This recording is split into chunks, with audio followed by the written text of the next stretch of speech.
By the time the sun finally climbed above the low clouds, the search had already started with a disadvantage that everyone felt, but nobody wanted to say out loud. On the Duck Valley Indian Reservation along the Idaho-Nevada line, two teenagers had walked to a small store the night before, headed back toward home on a road they'd walked 100 times and never made it.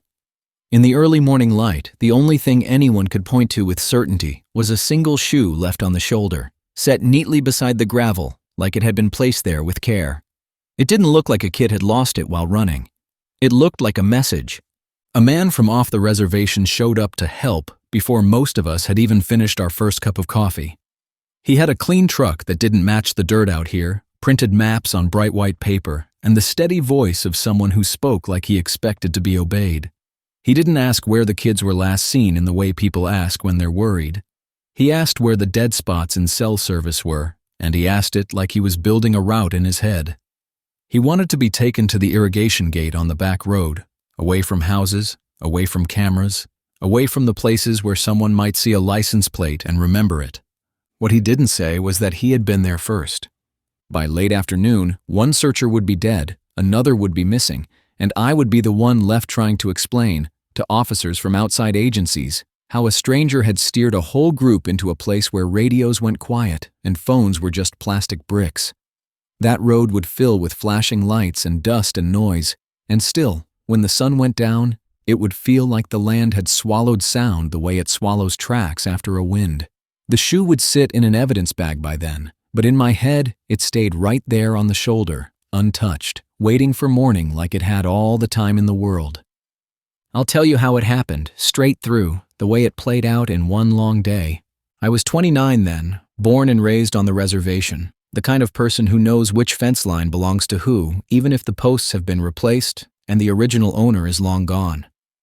Most mornings, I drove a water truck for families who didn't have steady pressure, or any line at all, because out here, normal can mean a lot of different things depending on where your trailer sits and what year it is. It was honest work. It's the kind of work where you can look someone in the eye afterward. That summer, I took side jobs too, because my checking account looked like a bad joke and my truck was making new noises I didn't want to learn the price of. The first call came a little after 6 a.m. It was my aunt, and her voice had that flat sound like she'd already said the same sentence too many times in too few hours. I didn't need her to explain the whole story. "They're still not home," she said. "The kids." Everyone already knew which kids. A girl and her cousin. They'd walked to the store the evening before, promised they'd be right back, and then night came down and they didn't.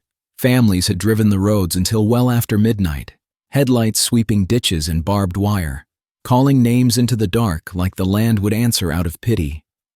Tribal police had started knocking on doors before sunrise, and people were already printing flyers, even though most of the photos were old and grainy, the kind you pull from a phone album because you don't have anything else. My aunt told me to come to the community center. She said they needed drivers and people who knew the back roads, the irrigation cuts, the service tracks that don't show up on a normal map. I told her I'd be there, and I was out the door before I finished tying my boots. By 6:45 a.m., the parking lot was full. In that way, small communities get full fast, like a bucket filling from a steady stream. There were pickups backed into spaces, doors open, people leaning over tailgates, passing around bottles of water and hand radios and folded paper. Some folks had jeans and hoodies pulled up against the morning chill. Some wore reflective vests they'd grabbed from work without thinking. A few had radios clipped to collars, the kind tribal police used, and there were two patrol trucks angled near the entrance like they were holding the place together by posture alone. Inside, the air smelled like coffee, printer ink, and that faint chemical odor from a floor that got mopped with whatever was cheapest. A folding table had stacks of paper, pens on strings, and a sign-in sheet already crowded with names. People spoke in low voices, and every few seconds someone's phone would buzz and they'd look down like they expected a miracle to show up on the screen. I found my cousin Troy near a case of bottled water. He looked like he hadn't slept at all, eyes red, jaw clenched in that way men clench when they don't know what else to do with their fear. He handed me a paper cup of coffee that tasted like it had been boiled twice and left on a warmer too long. "You hear anything?" I asked. He shook his head once. "Just that shoe." I saw it on the table nearby. inside a clear evidence bag, like it was already part of a case nobody wanted, a small sneaker. Clean enough to bother me. No mud ground into the tread, no scuff on the toe. If you've lived around kids, you know what their shoes look like after a normal day. If a kid loses a shoe in a struggle, it doesn't come off tidy and sit on the shoulder like it's waiting to be found. One of the officers, a tall man named Dylan, called people in closer. I'd known him from school. He'd been quiet back then, the kind of guy teachers forget to call on because he never asks for attention. Now he looked older than he was, not from age, but from carrying too many scenes like this in his head. "We're keeping this simple," Dylan said. "Stay with your group. Don't go off alone. If you find something, don't touch it. Call it in. We're not turning this into a rumor circus." A hand went up near the back. "What about cell service out past the canal?" Dylan nodded like he'd been waiting for that. "That's why we're taking radios. Don't assume your phone works. Don't assume anything works." That's when the man I didn't know stepped forward like he'd been waiting for the right pause. He didn't push. He didn't interrupt. He just slid into the opening the way people do when they're good at being invited without actually being invited. "I've got maps," he said, holding up a tidy stack of printed pages. "Printed, with the gates marked. I used to do volunteer searches." Nobody had introduced him, but he spoke like he belonged there. He was in his 30s or 40s, hard to tell, with clean work boots, a ball cap that looked new, and clothes that didn't have the soft wear of someone who lives out here. No dust on him, which stood out more than anything. Even our clean clothes pick up the place we live. His looked like they'd come straight from a closet. Dylan studied him for a beat. "Name?" "Mark," the man said, and gave a last name I won't repeat. "I heard it on the scanner in town. Figured you could use an extra set of eyes." It wasn't the offer that bothered me. People help. That's what communities do when something goes wrong. It was the way he said scanner, like he wanted everyone to register that he had one, like it was a credential. My aunt stepped up beside me. Her eyes stayed on Mark, and her face didn't soften the way it usually did around new people. "He can ride with you," she told Dylan, and it wasn't really a suggestion. Dylan didn't look like he liked it. He still nodded, because the pressure in that room was heavy, and nobody wanted to be the one turning away help when 2 kids were missing. That's the trap. The fear makes you polite. Troy and I ended up in my pickup, with Dylan following in his cruiser. Mark drove his own truck. He didn't offer to ride with anyone, didn't ask where to park, didn't ask who wanted to see his maps. People who show up to help usually want to be seen helping. He wanted control more than praise, and I didn't have the words for that yet, but my body felt it. We headed east, away from the tight cluster of houses, dogs, and kids' bikes leaning against fences. The road turned to packed dirt, then gravel. The landscape opened into sage and fence lines, irrigation cuts, and long stretches where the land looks empty until you've lived here long enough to see the details. A few trailers sat spaced out like they were trying not to touch each other. Wind moved through the grass in low waves, and the clouds held the sun like a lid. Mark stayed in front. He drove like he knew every washboard patch and every soft shoulder. He didn't slow to check anything. He didn't do the normal searcher thing where you stop and look into ditches and call names even if you know it won't work. He drove straight to where the shoe had been found. The shoe was gone, of course, bagged and tagged back at the community center. Mark stopped anyway, got out, and walked the shoulder like he was performing a role. He pointed down at a faint line in the dust. "See that?" he said. "Drag, goes toward the gate." Troy leaned close to me. "How's he know it wasn't made by a tire?" I didn't answer. I just watched Mark's hands. He wore thin gloves, the kind mechanics use to keep oil off their skin. It was early, and it wasn't cold enough for gloves like that. It was the kind of detail you notice when you've worked with your hands your whole life and you know why people cover them. Dylan called from behind us. "Don't step off the road." Mark glanced back with a small smile. "Right." Then he led us down a side road toward an irrigation gate. He called it the back road, like he'd heard the phrase somewhere and thought it sounded correct. Locals didn't call it that. We called it by the family name that used to live near it, even though they'd moved years ago. That's the difference between knowing a map and knowing a place. We stopped at the gate. Metal, sun-faded, with a latch that always sticks unless you lift it just right. On the fence post were fresh strips of green reflective tape tied into tight knots. Not loose ribbons. Knots. Clean, deliberate knots, like someone had taken a second to make sure they wouldn't blow loose. I touched one with a fingertip and pulled back. It felt new, sticky at the edges the way fresh tape does before dust dulls it. Mark pointed past the gate. "There's a service track," he said. "Couple 100 yards in, there's a culvert. You'll get shade. It's where I'd look first." Dylan stepped up beside him. "Why there?" Mark didn't hesitate. "People move low. They think they're hidden. Kids do it without thinking." It sounded prepared, like a line he'd practiced. It wasn't even wrong as a general idea, which is what made it dangerous. A believable explanation can carry you a long way. We drove through the gate. The track narrowed, weeds scraping along the sides of my truck, seed heads ticking against the paint. Mark's truck stayed perfectly centered like he'd already measured the width. After a few minutes, I saw the tire marks and my stomach tightened. Fresh, wide, with a tread pattern I didn't see often out here. The same tread as Mark's. I kept my eyes on it longer than I should have, and Troy noticed my stare. "What?" he asked. "Nothing," I said, and hated the word as soon as it left my mouth. It tasted like cowardice.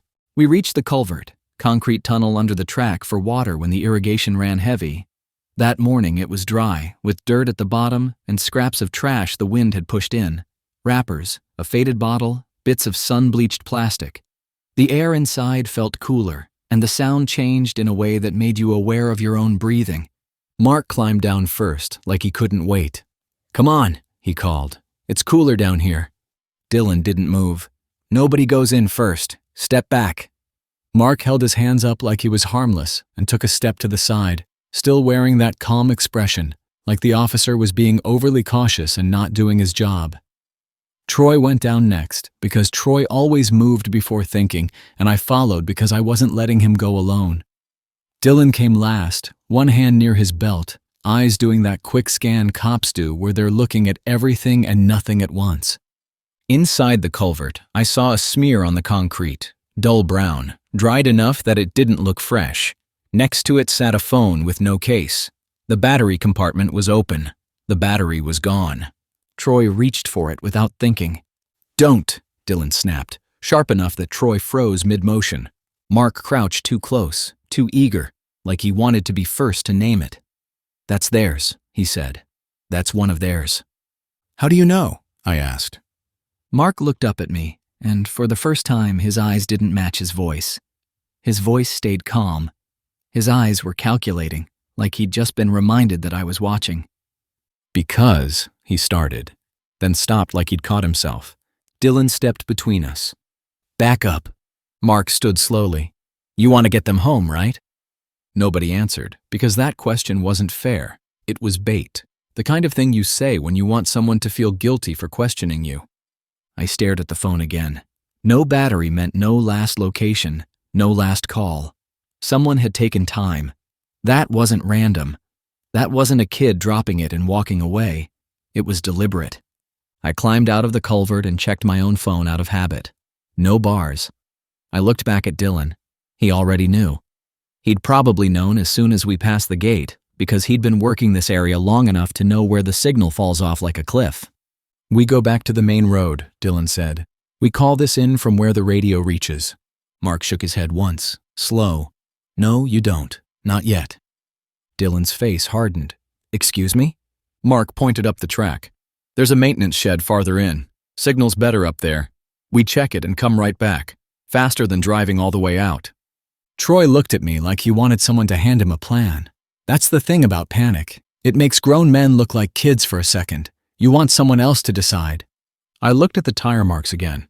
They didn't just go forward. They looped in a wide arc like someone had turned around quickly, then returned, then turned again. Like practice, like testing. Dylan said, "We're not following suggestions from a guy we just met." Mark let out a short breath through his nose. Not a sigh, something closer to impatience. "Fine," he said. "Waste time." He turned and walked back toward his truck like he was leaving. For a half second, my shoulders loosened. Then he reached under his seat and pulled out a small black case, the kind you don't keep paperwork in. He saw us watching and didn't hide it. He looked straight at us and opened it. A handgun sat inside. Dylan drew his own weapon fast and steady. "Step away from the truck," he said. Voice controlled the way people get when they're trying not to make a bad situation worse. Mark's smile disappeared like someone flipped a switch. "You don't want to do that," he said.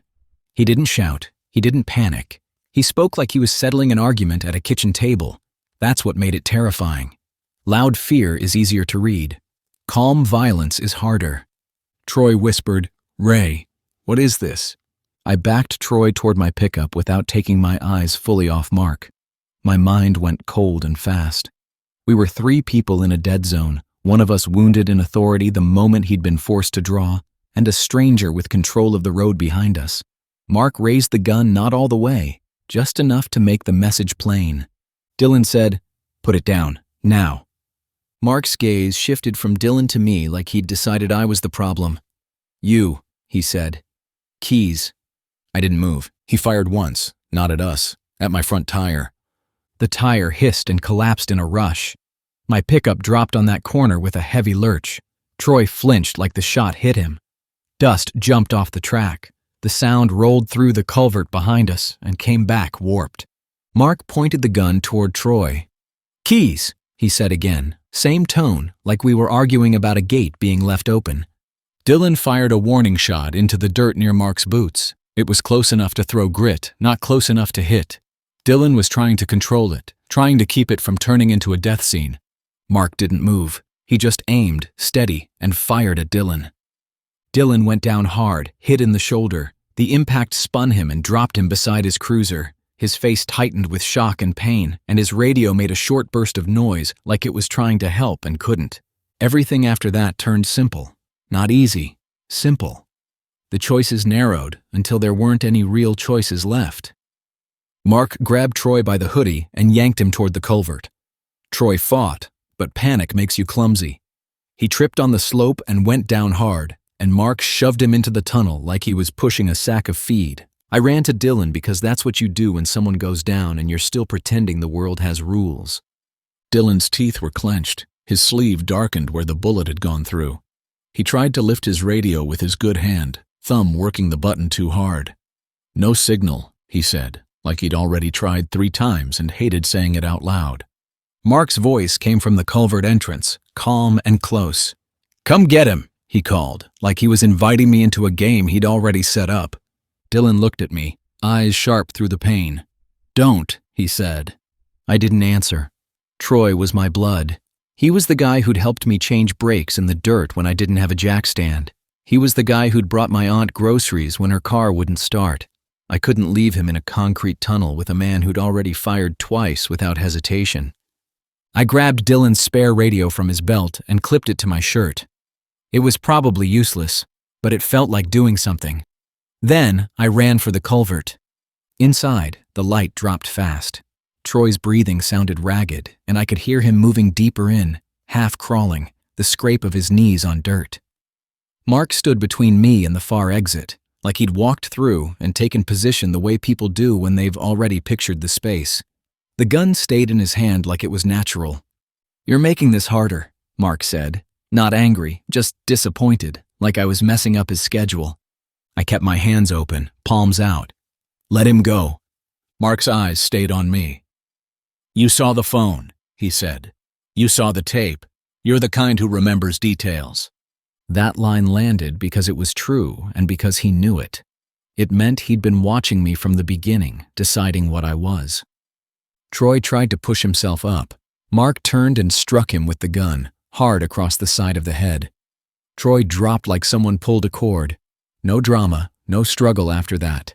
Just the sudden absence of motion that makes your stomach flip. I took 1 step forward without thinking. Mark aimed at me. The tunnel was narrow, the distance was short. There was nowhere to run and nowhere to hide. The concrete walls made every breath loud, and the air tasted like dust and old water. "Turn around," Mark said. I didn't. He fired. The shot hit the concrete near my hip. Dust burst up and something sharp clipped my leg. Concrete fragment or gravel, it didn't matter. It burned, and my knee buckled. I caught myself with a hand on the wall, and the concrete felt cold and gritty. Mark's face didn't change. He walked toward me with the gun still up, calm as a man crossing a room. Behind him, on the tunnel floor, I saw the battery from the phone. It wasn't tossed. It was placed square, like the shoe had been placed. Like he had a habit of arranging things, of leaving little signatures that meant something to him. I did the only thing I had left.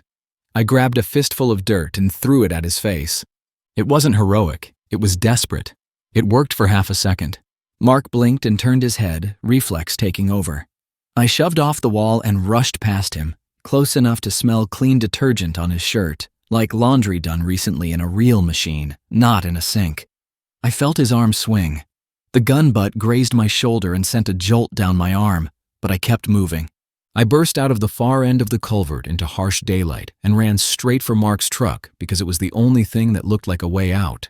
The driver door was still open. The keys were in the ignition. That was another sign. He expected us to freeze. He expected us to obey. He expected us to be grateful for the chance to survive if we did what he said. I jumped in and turned the key. The engine turned once, coughed, and died. I looked down and saw the fuel gauge pinned at empty. No fuel, not low, empty. He'd driven out here on fumes on purpose.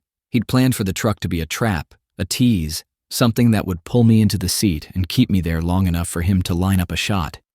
Behind me, Mark stepped out of the culvert, wiping his eyes. He didn't hurry. He walked like he had nowhere else to be. That calmness was the worst part, because it meant he had a plan for every version of what could happen next. He raised the gun again. I slid out the passenger side and ran toward Dylan's cruiser because it was the only vehicle left that could move. Dylan was still on the ground, pale now, but conscious, jaw tight, eyes tracking me like he was forcing himself to stay in the moment. "Keys," he said, and shoved them toward me with his good hand. I grabbed them, threw myself into the driver's seat, and started the cruiser. The radio lit up, the dash alive with little lights. My phone still had no bars, but the cruiser system sometimes punched through where regular phones couldn't. I pressed the mic and spoke fast, voice shaking even though I tried to keep it steady. "Officer down. Shots fired. East side past the irrigation gate. Need units now." Static answered. Then a voice, broken but real, came through in pieces.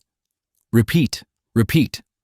I repeated it, and I forced myself to add landmarks anyone local would know, because coordinates mean nothing when you're panicking. I named the bend with the lone cottonwood. I named the old bus stop sign that's been standing there since before I was born. I named the abandoned mailbox with no numbers. Mark fired at the cruiser. The shot cracked the rear window. Glass sprayed the back of my neck and the seat. I ducked and jammed the cruiser into reverse, tires biting loose gravel. The road was narrow and the shoulder was soft. I backed too fast, corrected, and got the cruiser pointed toward the gate. Mark didn't chase on foot. He went for my pickup even with the dead tire, climbed in, and tried to move it anyway. The rim ground on gravel with a metal scream that carried in my teeth. He was trying to block me. He was trying to turn the track into a choke point, and if he'd had a second more, he might have done it. I drove hard. At the gate, I didn't stop. I hit the latch with the cruiser's bumper and broke it open. The metal snapped and swung wide.